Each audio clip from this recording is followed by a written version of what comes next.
Welcome back. Now, last year, Thomas Barr stole the country's hearts at the Rio Olympics, taking fourth place in the 400-metre hurdles and missing out on the medal by just 0.05 of a second. Now he's teaming up with Irish Life to get your children more active in school. Yes, Thomas joins us now to chat about why PE in schools is so important for your child. Thomas Barr, good morning to you. Thank you very much for having me. Thank you for joining us. Let's talk about the campaign first of all, because we're seeing this statistic of 42% of parents wrongly believe their child gets the recommended level of physical exercise. So what's happening here?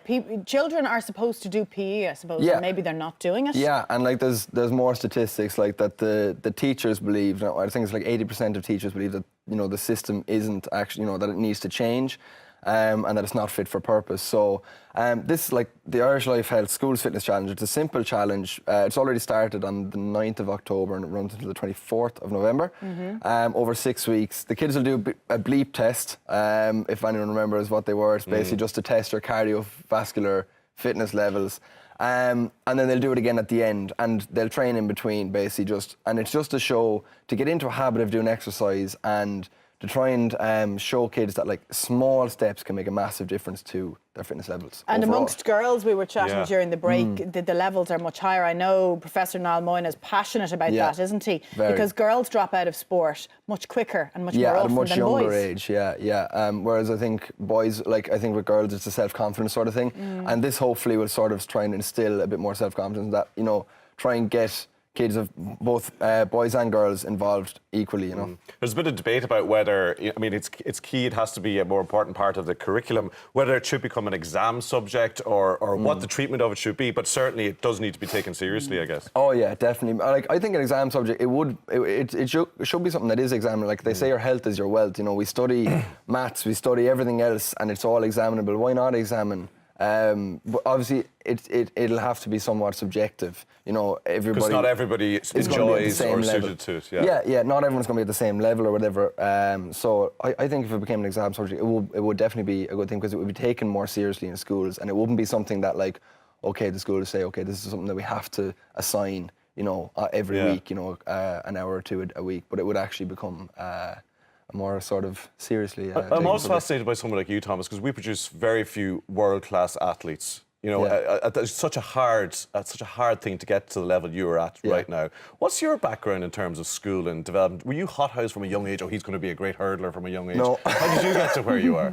I can honestly tell you, no, I wasn't. I was always involved in sport. Like I was lucky when I was younger. My parents were very encouraging and obliging. They drove us around to all the different, rugby, soccer, GAA, basketball, and athletics training. Drove us halfway around the country, and I took part in everything I could. And in school, I was always taking part, but that's what I was doing is I was taking part. It wasn't so much for the success. I enjoyed it for the social side of things as much as anything else. And that was what kept me in the sport for so long. And it wasn't until I was about 18 and I had made a change. I'd moved to college, moved to a new training group that had worked for my older sister, Jessie, who was in the London 2012 Olympics. And I was contemplating, giving up because I'd moved away from my social side of things. I moved away from my friends and stuff in Waterford. I moved to Limerick. And my parents said, look, just give it one more year. The system worked for Jessie, and thankfully I took their advice. And now I've gotten back into, I'm after getting a lot more successful. Within that year, I didn't look back then.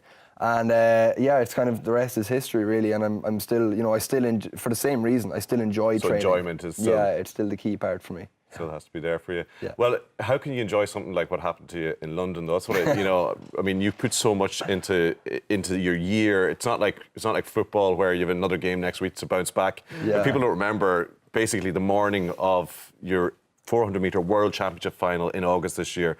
You were struck down. It was the semi-final. The semi-final, rather. The whole hotel were struck down. Yeah, I think there was about 50 or 60 athletes in total. Like, it was just basically a virus that was brought into the hotel and spread like wildfire. The vomiting bug, winter vomiting bug, I think it was, or something similar. And it just spread like wildfire, and I was one of the unlucky ones to get it. But yeah, like you said, like our pre-season, you look at other sports, pre-season is what, 6, 8, 10 weeks. Our pre-season is like 9 months. So we build all the way up towards this major championships, which only comes around once a year. And yeah, that was like the carpet was just taken out from under me. It wasn't my own fault, but Like I just had to tell myself there's nothing I could do. Is that about it. easier to kind of reconcile the disappointment because it's completely out of your control? Exactly, yeah. Like, I mean, there was nothing I could do about it. When I woke up in the early hours of the morning and started throwing up, I was like, okay, this is really strange, because I don't ever get sick, you know, I rarely would throw up. And I was like, oh, no, it couldn't be. So I went back to sleep, got up again a couple of hours later, same thing. I was like, oh, no. That must have been a devastating moment. Yeah. And did you realise at that point other people were sick as well? I think it had just started. They had started sending out notices that day or the previous day about the bug that was going around. Such a disaster. It's such a disaster. And think about it, Thomas, you've shown, you say it's all about the build-up for that big occasion. You've shown you can do it on the big day a year previously in Rio.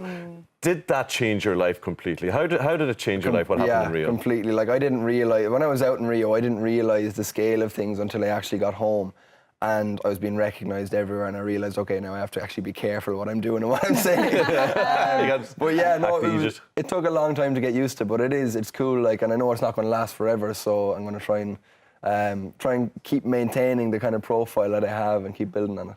Yeah. Now, someone who works so hard in one particular sport, you're not necessarily someone who follows sport in general. Yeah. We have a good example of that, don't we, Thomas? Remind me. I'm not exactly sure what Well, I'm actually, talking I about. have to give Tommy the credit for passing on this story yesterday about Caroline Wozniacki. Do you care to share it? I haven't had to tell anyone this story in a while, but yeah, basically in the Olympic Village, she came up looking to swap pin badges, because we're all given these little badges. Like, ours had Team Ireland, theirs obviously had Team Denmark, and she came up.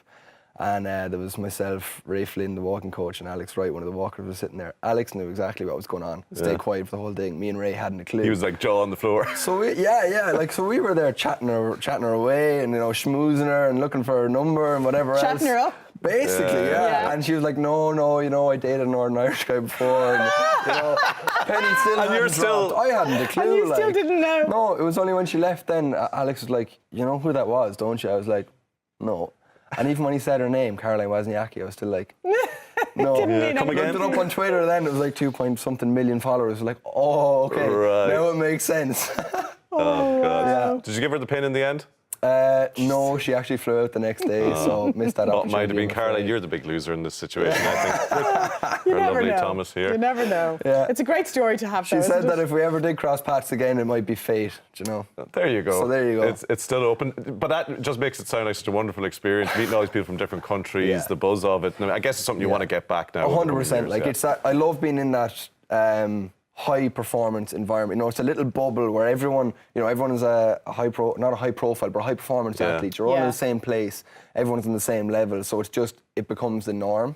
And you're just in a bubble separated from the outside world, which is really cool. And great respect for each other, I'd imagine. Yeah, 100%, because like we all know how much it takes to get to that level. So yeah, there is, it's good fun. It's the great part of the Olympics. We hear all the downsides and everything that goes on with the Olympics, but that's so sort of inspiring what you guys do over there. Finally, Thomas, what's next? What's the plan now for next year? So I'm only back training about a week and a half. I took about 4 weeks off to be a normal person and just enjoy, you know, that 4 week period, say the end of the summer. And I'm just building into training now. I probably won't do any indoors. I might do 1 or 2 just to kind of spin the legs out and break up the winter training. But I'll go away in January and in March for warm weather training for a couple of weeks. And then all the build-up now is to Berlin 2018, which is the European Championships. And that's a big one for you. The big focus this year. Yeah. Just a final word of inspiration then for the kids taking part in the Irish Life Challenge then over the coming weeks. Best of luck, and just keep on it, because it's